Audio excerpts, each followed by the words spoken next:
This week I'm joined on the podcast by Mick Clegg. Mick, thanks for inviting me down here today. I've got to say the gym looks absolutely fantastic. Looks really good, like a really professional setup in there. But how are you today anyway? I'm fine, yeah, just busy, as always. Enjoying the Manchester weather. Yeah, well, it was nice this morning, actually. I went out for a walk this morning early, but now it's throwing it down, isn't it? Yeah, so do you just want to explain a little bit who you are and sort of briefly your background before we go into things a bit deeper, but just for people, obviously, a lot of people will know who you are, but some obviously may not. So just as a brief, who are you? Well, I'm just a guy who had 5 kids, and all my kids, as they were growing up, said to me, "Dad, could you help me with this or could you help me with that?" And I tried my best. And one of the areas was in sport, of course. And we're very lucky as a family because I ended up opening up a gym in when I was 25, actually, Olympic Sports Gym. And that's been 35 plus years. That's in Ashton, isn't it? In Ashton, yeah, just 500 yards away from here, this new gym. And the basic idea was I was training my kids and they were doing okay. And then because they was doing okay, they brought their friends. And then I trained the friends, and then the schools got to see that there was all improving at sport.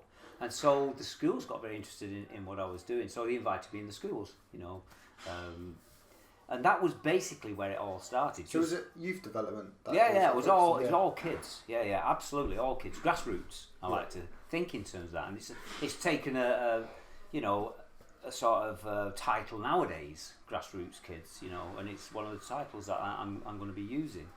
Because it was all kids who weren't anywhere, if you know what I mean. It was kids who wanted to be professional footballers or wanted to be really good at their sports, but they didn't have the... sorry about that, the cleaner's just arrived and he's... That's right. Anyway, and they didn't have the understanding of how they could get better. Yeah. So right from my early days doing coaching, I was coaching kids, and that's where I learned a lot from coaching kids, understanding the different personalities and the emotional sides of everything, especially with my kids, and then obviously their friends. Yeah. Then you go into the schools, and suddenly the picture's getting really, really big. Yeah. So did it grow faster than you expected it to? Yeah, a lot faster. Or was it not the plan, obviously? Because with the Olympic gym, when you first opened it up, was you expecting it to sort of like take off like it did, or? It's not about how well it took off. It's about who it took off for. Yeah. Because obviously in the old days, not that many people were using gyms. You're talking a long time here. I'm very, very old man now. But there weren't that many gyms, and the gyms there were, kids weren't allowed in. So giving kids an opportunity to go in a gym to lift weights and look at sprints and jumps and stuff like that, like I did in the old days, because all I basically did was looked at the sports that they wanted to do, which was mainly football, but it was basketball as well. It was athletics, and I'm an athletics coach as well, you see, so I did the shot put, javelin and discus and the hurdles and all that sort of stuff. The Olympic lifting was the first main thing that I learned, because that was all about power, and that's what I'm very, very interested in. Until things change as I met new people, which I'll be able to tell you later on. But power's a big thing, and I actually did a power development program for Manchester schools in the end, which is fantastic. And then I was invited to go and work at ManCap, which I did for a couple of years, and that was successful, actually coaching adults to coach, which was completely new to me again, because it had all been kids. And the kids did well, Michael ended up playing for United, had a few games with the first team. He was there for 8 years as a player, so you learn from his experience and seeing what happens to him. Stephen was a player 5 years. He ended up, reserve team and under 18s, etc.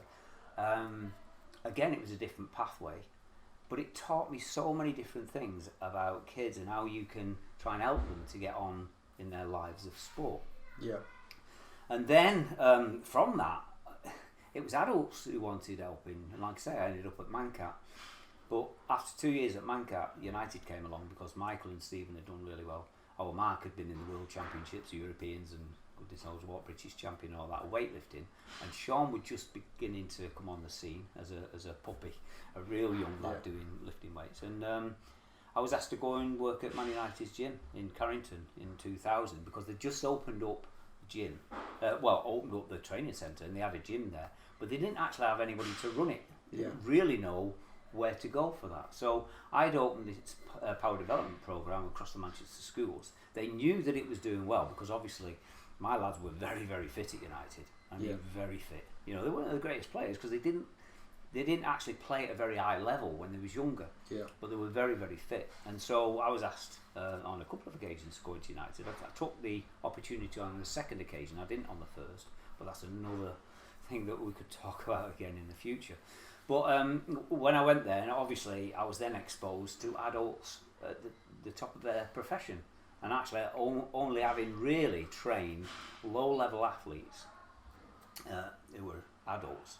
But then suddenly you're with the top pros, and you think, "Wow, I'm." Was that a bit like the step up to that level? Was that like a bit like, "Whoa, what am I like?" Did you ever feel out of your depth? Or? No, never at all. That's the thing. It's only when you think back you think, "Wow, how did I do it?" But it was very simple because I was coaching the kids at first when I went to United, and it was just the under-18s. It was actually our Stevens age group, and so that was normal to me. You know, Michael got into United, and of course I did some work with him and some of his mates at Olympic Gym. But then suddenly the first pro player, proper pro player who was playing for the first team was actually Roy Keane. Yeah. And all I did was I said to Roy, look, the physio wants me to do some work with you because he had a leg injury at the time. And I just went for a cup of tea with him. And I asked him what type of training he'd been doing. And he said, well, I've never done weights and stuff like that. He said, basically, I just always played football, apart from boxing. I said, oh, boxing? He said, yeah, I went to a boxing club when I was young. Roy Keane did? Yeah. And I said, oh, did you ever have any fights? He said, yeah. I said, oh, did you win any? He said, I won them all. I said, really? He said, yeah.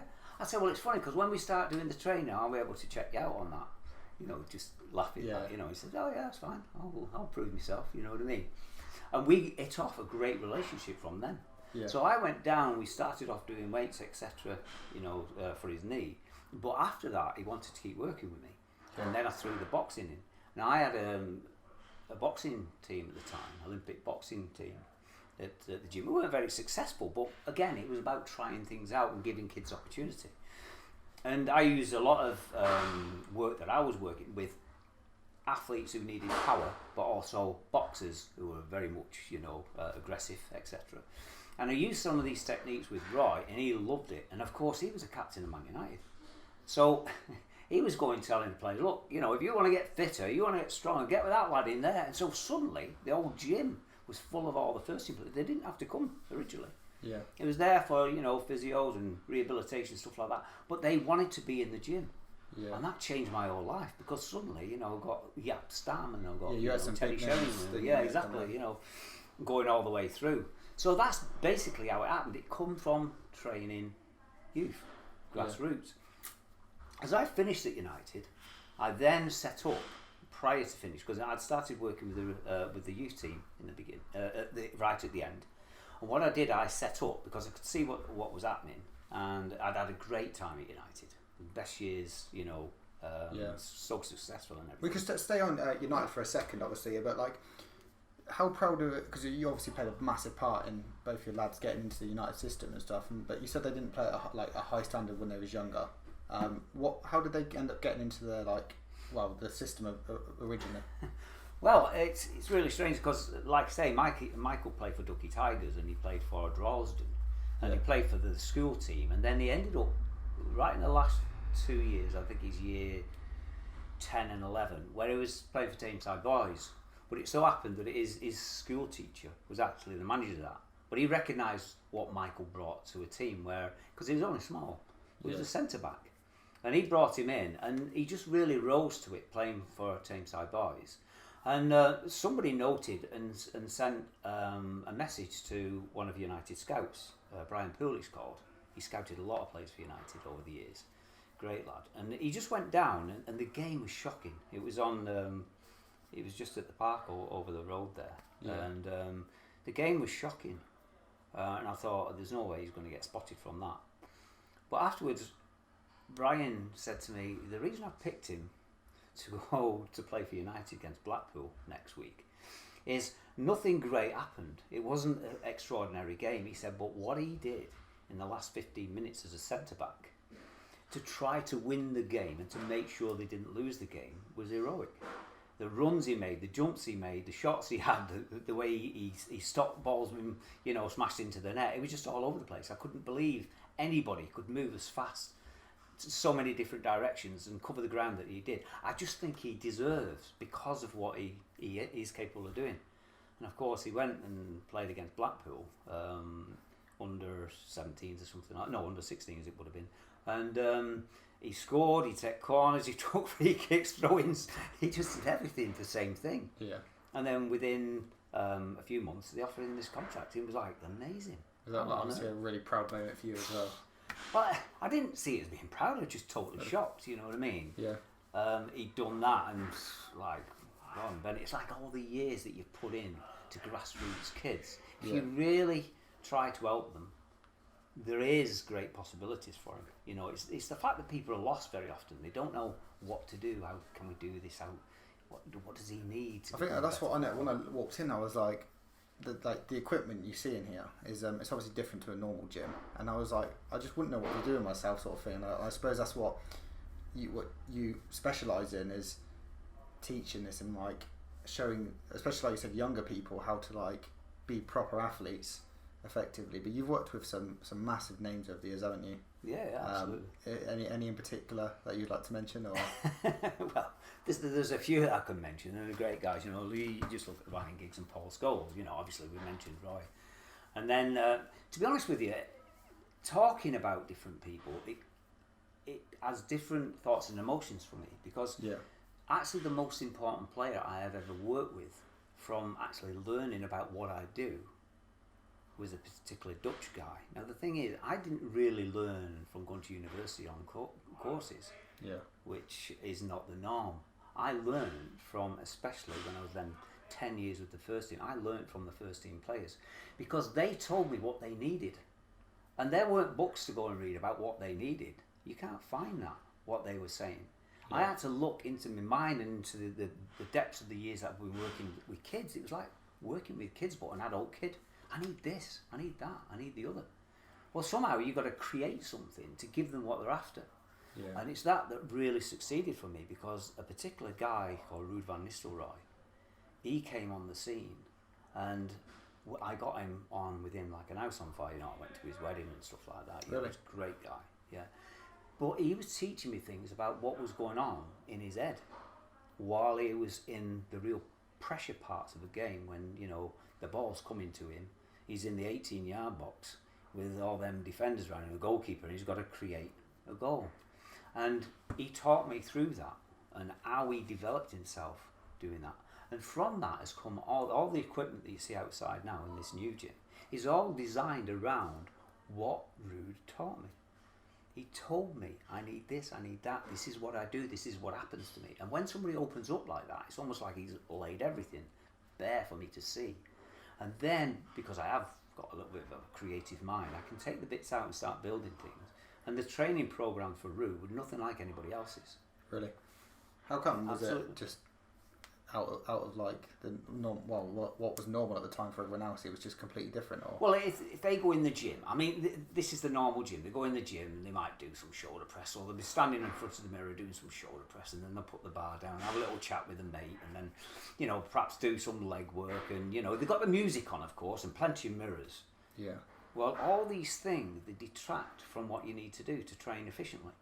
To train efficiently, you've got to do one thing that people don't do very well, and that's called concentration. And it so happens that if you watch concentration out on a football pitch, which you've got to tune your mind in to do, you watch the lads who concentrate, they are the one who are special, or the ones who are special. You watch them in the gym, guess what? Exactly the same. They're not looking in the mirrors. They don't want the earphones on listening to music. They want to concentrate on the exercises that are going to make them better players. And so what we did was remove all the noise that's going on in the brain that's in the gym. You get rid of everything so they can just concentrate on what they're doing. Yeah. And when you concentrate, you get far more out of any gym session than you ever would with your music and your chatting and your birds walking in and all that sort of stuff. You know, like they do in gyms. So you've really got to take them away from the noise of the world. Yeah. And then you can talk to them, you can listen to it, you can learn from them, and then you can build things. And that's what it was like with Rude. It's absolutely incredible. The things that he taught me, you know, I'll discuss these things with you later on, you know, we can't get everything in one session, but he taught me so much, which is absolutely incredible. Sorry, can I do here now? Sorry. He taught me so many things that it's going to take a bit of time to actually explain why, how, because you can say things, but they don't mean anything unless you've got the full context of what it's all about. Yeah. But now, obviously, Rude went, and other people came in, and I've never met anybody like Rude Van Nistelrooy. Yeah. He's an absolute hero as regards the way his mind works. The different players that came along. You know, I mean, obviously some were coming before he'd even left, you know what I mean? But what you start doing then is you've got a clearer plan in your mind about what you want to do with these players. I mean, there was a certain player, Ryan Giggs, there's a certain player that was solid all the way through his career. He worked, now he was the hardest working player in the gym for me. And if you look out on the pitch, he was very similar out on the pitch. But he'd always been the hardest working player. Without a doubt. And obviously that hard work to me is what led him to play till he was 40. Because he just hit the button as regards what I need to do to make myself right. And he put everything in there to make sure his training, his diet, his sleep, his lifestyle was about being right for football. Whatever it was he needed, he got it. Now there's only one person that has eclipsed that amount of time and detail that Ryan put in, and that's Cristiano. So obviously I've done a lot of different things about Cristiano, and Cristiano has obviously gone on to be, you know, one of the greatest players in the world. You could probably do like a half an hour podcast just about him alone. Well, exactly. Yeah. Now I've done lots of that, but the thing about Cristiano is the first thing he wanted to say to me was, look, I'm going to be the best player in the world. In his mind, there was no doubt about that. But then if you say something, you've got to prove it. So I've had loads of people come and tell me how good they're going to be and what they're going to do, but they can't back it up. And the way you back something up is, if I'm going to be the best player, well, how are you going to get to be the best player? Because I'm going to do everything I need to do. Well, that's a lot of hard work. Well, I'm ready for hard work. I said, yes, but are you ready for the hard work? It's going to take in so many different areas to make sure that you have everything. It's not just going out on a pitch, running around, or just shooting balls every 5 minutes. There's a big range of things you've got to do. He said, whatever we need to do, I will do it. And that's why I'm here to see you, because I want to make sure that you know that I want to do it, and I'm prepared to do whatever you ask me to do. And that's what he did. Yeah. And when you see somebody as determined as that, but backs it up with actually the work ethic as well. Did he surprise you ever? He did. Yeah. Everybody who works like that surprises me, because there's not many about. People say lots of things. That's why he's the best, isn't it? Right? He's at the top of the game. Exactly. Because he has He's that not, attitude, look at his condition still now. Yeah. He's unbelievable. And he will. I bet he's training harder than he did with me back in them days. Yeah. For you, is it like, is that another thing? Like, you played a part in effectively. So he went on to win he's won Ballon d'Ors, he's won the Champions League, he's won everything. Like, do you ever stop and think about it and be like, I played a massive part in sort of his development? I don't think I played a massive part in it. I think I played a small part, and I'm very, very happy to have played that small part. But it was only him that did the work. I give him some guidance. I worked with him. You know, I did a lot of the training with him. You know, we used to train together. But that's only a very small part. He's just using bits in the right places. He went to lots of people to ask for advice. He's a very clever lad. You know what I mean? But I was very fortunate because he didn't just go on about the training all the time. He wanted to talk to me about other things as well, you know, which are more personal things. And so when you learn how to handle people's personal problems, etc., and the way they are and the way they live, then that's what makes you more usable to them, useful to them, because it's not just one-dimensional. It's not just about training. There's a lot that happens to kids as they're growing up. You know, I've got 5 kids of my own, you know, and I know them quite well, but they don't tell me everything. Yeah. They sometimes tell other people, and that's very, very necessary. You know, learning how to be a parent and then learning how to be a good friend to people is one of the hardest things in the world. It's a gift to be able to do that. I'm fortunate. I've had friends at United, big players, but I've also had loads of kids at very low level who come and talk to me and don't feel embarrassed to talk. You know, I'm a shouter and a baller at times. You know, I'll have a go at people when I feel they need it, but they know that I'll also put my hand around them and say, look, you know, you're all right, when that's needed as well. Parenting has been so important in my building myself as a coach and somebody worthwhile listening to, you know. So I almost lose myself sometimes in all the different people that I've dealt with and worked with. Yeah. But I'm getting on now, and I haven't got that many years left. So I'm putting myself forward again in these days. Obviously, Michael was going to do the ambassador job for Curzon, which was fantastic. Yeah. And then suddenly, I mean, you know, Ollie came to see me in January and we chatted, and then, you know, obviously, ultimately, Michael got the job down there, and he was the ambassador. So I've taken over the role. Yeah.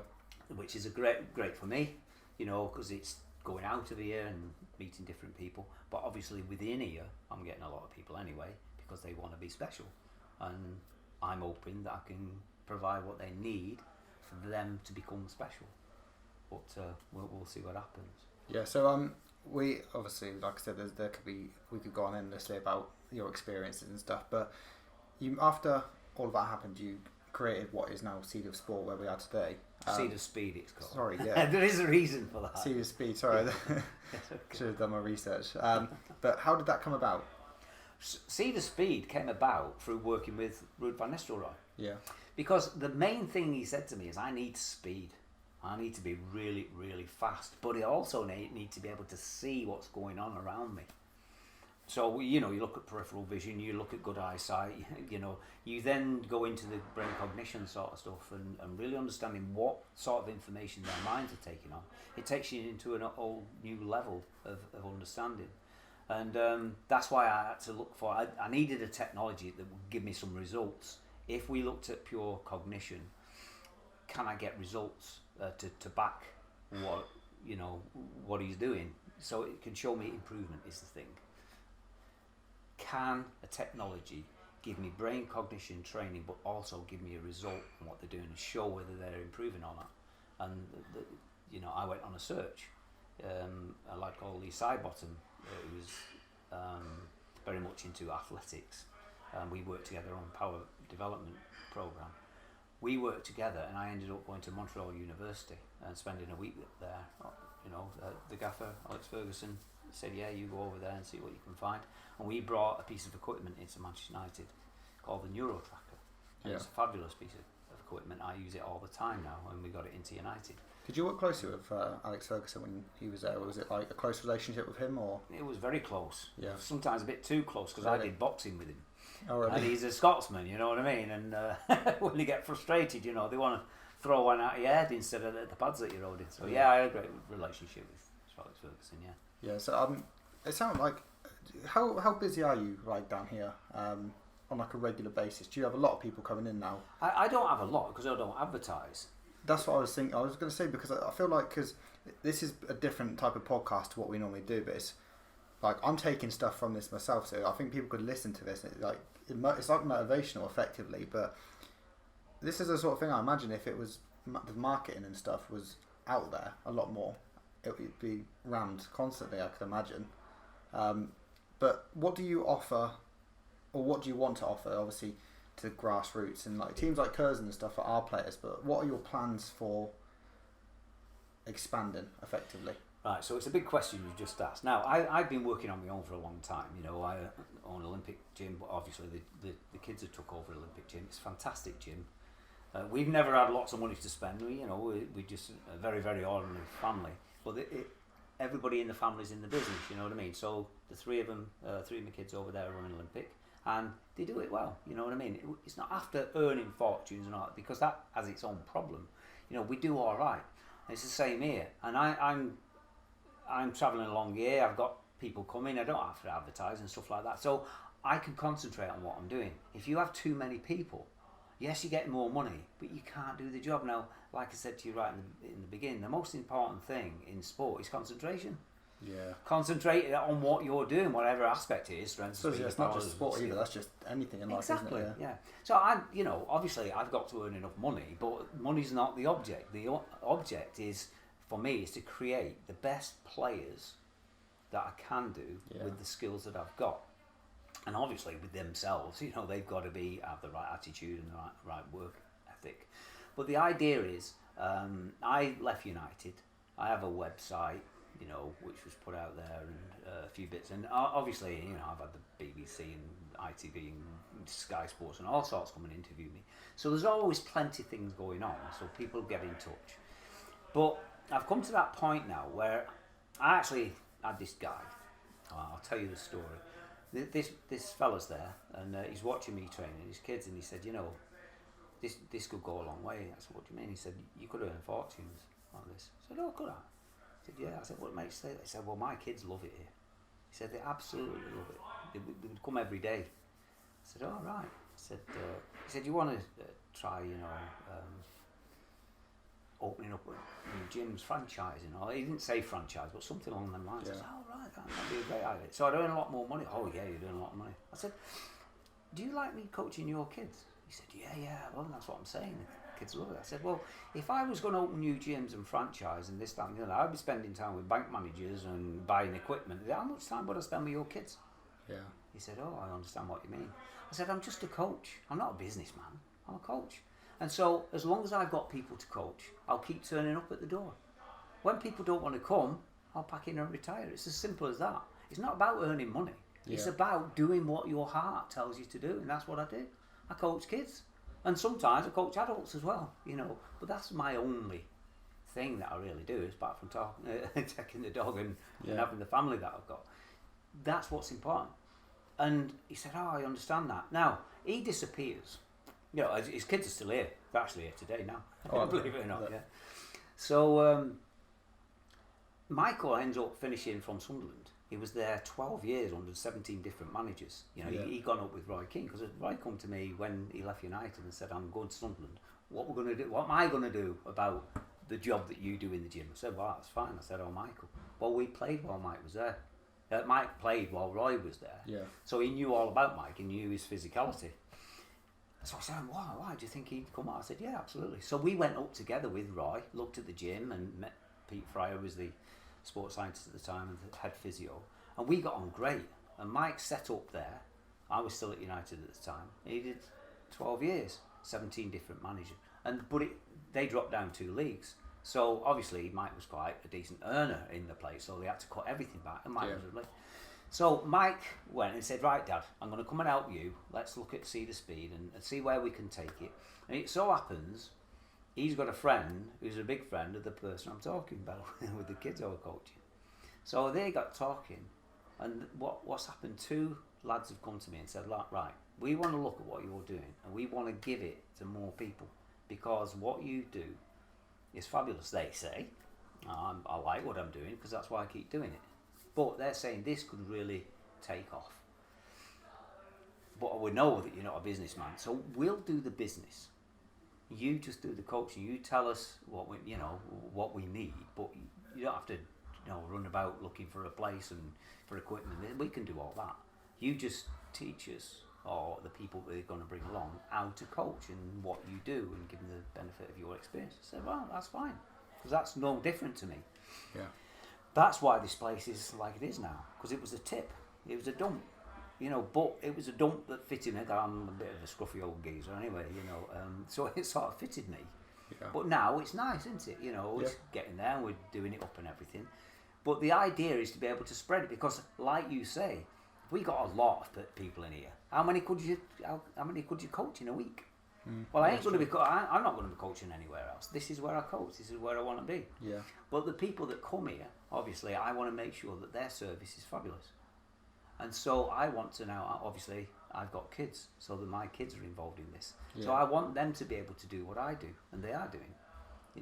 I'm building them up. But I've got some other coaches as well. And the idea is, I'm getting on, I need to pass it on, and hopefully they'll do the same thing as I did, and really try to understand people and give them what they need. And then I think we'll do well. And if these 2 partners want to open up a gym in, you know, other side of Manchester or London or Miami or whatever, that's up to them, because that's the business side. I'm not interested in business. Yeah. So that's what it's all about. Now, when you talk about what are you trying to do? Well, my initial coaching was of kids, grassroots kids. So when you've been through this process of working for all them years, and I'm so lucky that I was at United, a fantastic opportunity, God given to me, as I believe, you know, God given me that opportunity. I took the opportunity and I did well. Now, my whole idea is about taking grassroots kids and giving them opportunity to get to professional level. Yeah. You see, the levels in football have really accelerated. Trying to get a grassroots kid into a pro club, obviously they have scouts all over. All the clubs have scouts, and so they're looking. But if kids have gone to a club, they're getting extra training on, first of all, the football, but also now on the physical aspects. Yeah. So they've got so much more than the grassroots kids. So you get a grassroots who could normally have had a go and tried to get in as well, but they're so far ahead they can't get in. But what's happened in football in itself? So the pro clubs now, they've got these kids, they're giving this, you know, the speed and power and that sort of training. But what's happening is they're getting to the next level, and then all these foreigners, you know, England has so many football clubs, it's amazing. So the foreigners from all over the world come in, and they're bringing the best players from all over the world into Britain. Yeah. What happens then to our kids? You know, the local kids. Yeah. They drop down further and further and further. And all I'm trying to say is, look, I've learnt some things that may give you a small edge, that may give you a possibility to get onto pro level. Yeah. Now, when Michael and Stephen and Mark were young kids, and they struggled at maths and English and stuff like that, I used to send them to a teacher, you know, a private teacher. Cost me a fortune, you know, Yeah. due to the time of our life, you know, big family, you know, only one person working, obviously the other person was looking after the kids, etc. But the point was, we didn't have much money, but you put some money into your kid going and doing a maths lesson once a week or an English lesson. Well, nowadays there's a lot of opportunities in football, so I'm giving the possibility that people could look for the edge that would take their kids possibly into a professional football club. Yeah. Now, at the moment, most of the kids that I'm working with are at all the professional clubs in the area. I've got them from Man United, Man City, Liverpool, Everton, Leeds, Blackburn Rovers, Wigan Athletic, Oldham, Rochdale. But I actually want to drop down, because I want to look at the levels of what it takes to get somebody. And I've got one or two at the moment who are really low, but they've got something about them, and you give them that opportunity to possibly. Now, I can't say whether that's going to work. I don't know, but it's what I'm prepared to work with. Yeah. And try. You know, people say, "Oh, why don't you go back to a football club?" I would never touch a professional football club. No. I've got my own thing here, which is brilliant. I've got a 24-hour day with my dog. You know, Rocky's with me all the time now. Yeah. You know, couldn't do that at a football club. I've got a setup here that's brilliant, because I'm meeting all the parents. The thing is, in football clubs, they can't really meet the parent. They do on a small level. But me, I have all the parents here watching their kids. Yeah. And they can talk to me. And I can help them to get things right for them kids, you know, so they get the best possibility. Yeah, that's incredible. I'd love to keep you longer, obviously, 'cause it's been a brilliant, like, one of the best podcasts I've done, actually, in terms of, like, it opens up sort of like your mind to something else and like a different view. Because like when I walked in, I noticed there's no mirrors or anything, and I didn't understand why until it's explained, sort of thing. But thank you for making the time for me today. No problem. And obviously, there's a huge junior set up at Nash, isn't it? So if someone wants to get involved with something like this and improve themselves, they can get in touch with you. Is it Twitter is the best way, or? Oh, well, I mean, there's Twitter. There's, you know, we have a website, Cedar Speed website. You know, so. But yeah, thank you very much. All right. Nice speaking to you.